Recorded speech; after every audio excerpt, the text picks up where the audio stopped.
adding some of the costumes that were missing from Smash Ultimate, but that were present in the DLC of Smash 4, such as Knuckles and Tails. Knuckles. Knuckles, for real, like real, it scared me. Looking at it again, I was just like, oh no, the curse is back. We can't escape it.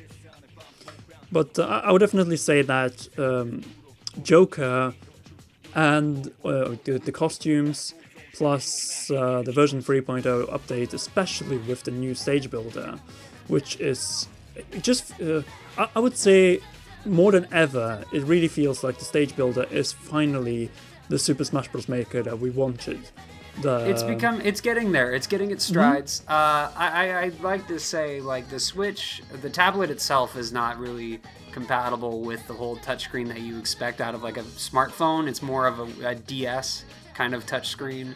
I got no problem with that really, but I don't know what kind of glitches or things are going to happen because you're using your finger, your fingertip rather than the tip of your fingernail or something like you would.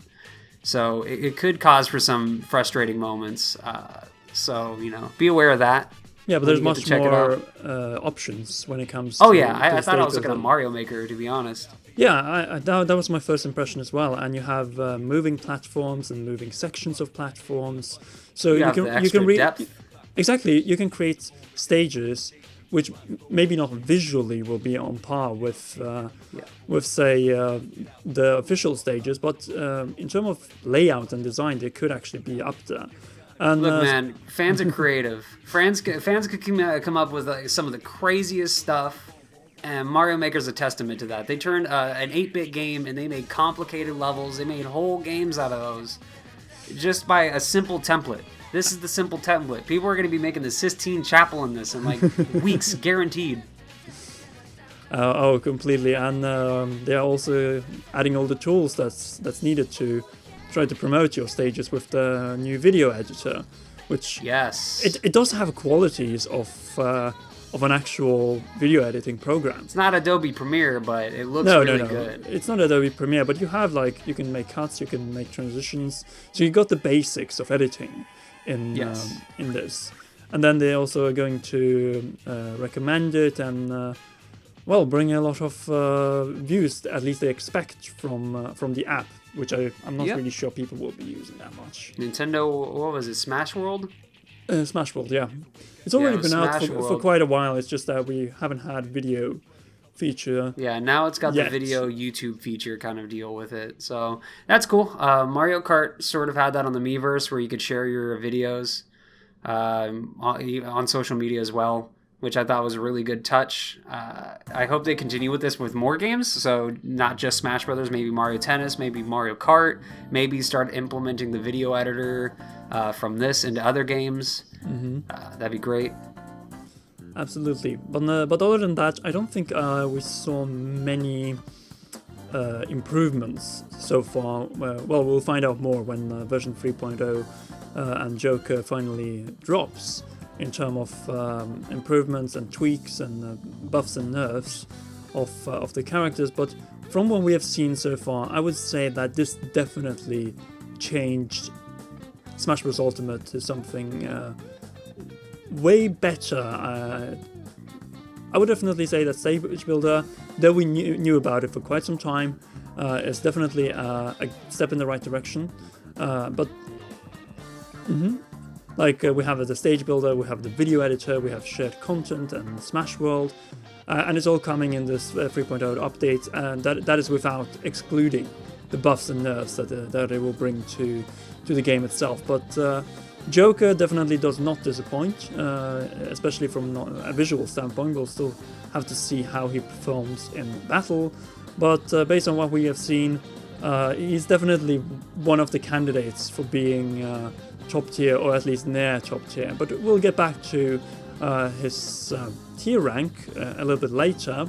But for now, I just want to point out that this is probably the biggest Smash Bros. Newcomer inclusion ever when it comes to... Because up to this point, I would say that was Cloud Strife.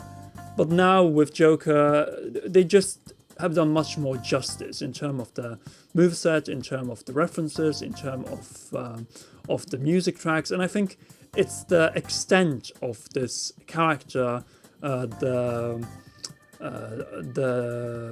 commitment to the source material, as well as bringing a quite decent chunk of music tracks to the mix, that really makes Joker stand out and being the most important inclusion of newcomers that we have had in the series. Every other newcomer from other games, so the DLC characters from you, paved the way for this specific one. If you look at it, all these other characters kind of offered a new thing. So you had like Cloud and Little Mac from the last game. They introduced like the meters, and then you got more meters, and then you got more characters and meters. You got characters that are able to do crazy jumping. You've got Cloud, who's got and Mega Man, who's got the all-out attack type of moves. You got those finishers. All of it has led to this moment where the DLC are going to matter more than ever. We're going to get more refined content. We're going to get whole packages that feel like it's worth more than just $6. And we're going to keep getting updates, hopefully throughout seasons, such as the 3.0 spring update that includes all of the modes that you mentioned earlier. And hopefully fall, we'll hear from them again, perhaps. Maybe we'll get even more content. Maybe we'll get then. At the very least, they did offer a little news, a little semblance of that, saying that we're going to get all the characters by February 2020. Yeah, and that's pretty much the same as went for the DLC of Super Smash Bros. 4, where Bayonetta was the last character to come out in February 2016.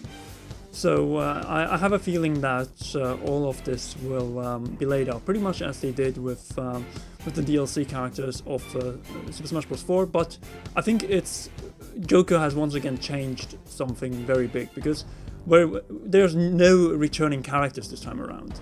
There are just new big characters, and as we remember, it shows that anything is possible. Absolutely, and what we saw from Super Smash Bros. 4 DLC was that the newcomers are always top of the class characters.